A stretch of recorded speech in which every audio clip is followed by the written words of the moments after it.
ಇಡೀ ವಿಶ್ವವನ್ನೇ ಸ್ತಬ್ಧಗೊಳಿಸಿದ್ದ corona virus ಹಾವಳಿ ಕಾಣಿಸಿಕೊಂಡು ಸರಿಯಾಗಿ 5 ವರ್ಷಗಳಾಯಿತು. ಇದೀಗ 5 ವರ್ಷದ ನಂತರ ಚೀನಾದಲ್ಲಿ ಮತ್ತೆ ಹಲವು ವೈರಸ್ಗಳು ವ್ಯಾಪಕವಾಗಿ ಹಬ್ಬಿವೆ ಅನ್ನೋ ಆತಂಕಕಾರಿ ಸುದ್ದಿಯೊಂದು ಹೊರಬಿದ್ದಿದೆ. ಕಳೆದ ಕೆಲ ದಿನಗಳಿಂದ ಚೀನಾದಲ್ಲಿ influenza A, HMPV, mycoplasma, pneumonia ಮತ್ತು ಕೋವಿಡ್-19 ವೈರಸ್ ವ್ಯಾಪಕವಾಗಿ ಹಬ್ಬಿದೆ. ವೈರಸ್ ವ್ಯಾಪಕವಾಗಿ ಹಬ್ಬಿರೋ ಕಾರಣ ದೇಶದ ಹಲವು ಭಾಗಗಳಲ್ಲಿ ಆಸ್ಪತ್ರೆಗಳು ಸೋಂಕಿತರಿಂದ ತುಂಬಿ ತುಳುಕುತ್ತಿವೆ. ವೈರಸ್ ಸೋಂಕಿನಿಂದಾಗಿ ಭಾರೀ ಪ್ರಮಾಣದಲ್ಲಿ ಸಾವು ಸಂಭವಿಸಿದ್ದು, ಶವಗಾರ ಮತ್ತು ಸ್ಮಶಾನಗಳಲ್ಲೂ ಜಾಗ ಇಲ್ಲದಂತಾಗಿದೆ. ಸೋಂಕು ತಡೆಗೆ ಈಗಾಗಲೇ ಚೀನಾ ಸರ್ಕಾರ ಆರೋಗ್ಯ ತುರ್ತು ಪರಿಸ್ಥಿತಿ ಘೋಷಣೆ ಮಾಡಿದೆ ಎಂಬ ಕುರಿತಾದ ವಿಡಿಯೋಗಳು ಸಾಮಾಜಿಕ ಜಾಲತಾಣದಲ್ಲಿ ಭಾರಿ ವೈರಲ್ ಆಗಿದೆ.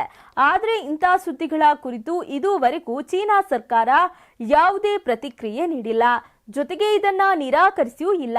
ಈ ಹಿಂದೆ ಕೋವಿಡ್ ಕಾಣಿಸಿಕೊಂಡಾಗಲೂ ಚೀನಾ ಇದೇ ರೀತಿಯಲ್ಲಿ ವರ್ತಿಸಿತ್ತು. ಹೀಗಾಗಿ ಚೀನಾದ ವರ್ತನೆ ಸಾಕಷ್ಟು ಅನುಮಾನಗಳಿಗೆ ಕಾರಣವಾಗಿದೆ. ಈ ನಡುವೆ ನ್ಯೂಮೋನಿಯಾ ಸೇರಿದಂತೆ ಉಸಿರಾಟ ಸಂಬಂಧಿ ಸಮಸ್ಯೆಗಳ ಮೇಲೆ ನಿಗಾ ವಹಿಸಲಾಗ್ತಿದೆ.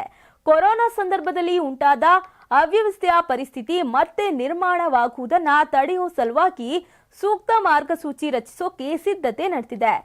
ಇದರ ಭಾಗವಾಗಿ ರಾಷ್ಟ್ರೀಯ ರೋಗ ನಿಯಂತ್ರಣ ಮತ್ತು ತಡೆಗಟ್ಟುವಿಕೆ ಆಯೋಗ ಈ ರೋಗದ ವರದಿ ನಿಯಂತ್ರಣ ಹಾಗೂ ತಡೆಗಟ್ಟುವಿಕೆ ಏಜೆನ್ಸಿ ಸ್ಥಾಪಿಸೋಕೆ ಮತ್ತು ಸಿಸಿಟಿವಿ ಅಳವಡಿಸೋಕೆ ನಿರ್ಧರಿಸಿದೆ ಅಂತ ರಾಯ್ಟರ್ಸ್ ಸುದ್ದಿ ಸಂಸ್ಥೆ ವರದಿ ಮಾಡಿದೆ.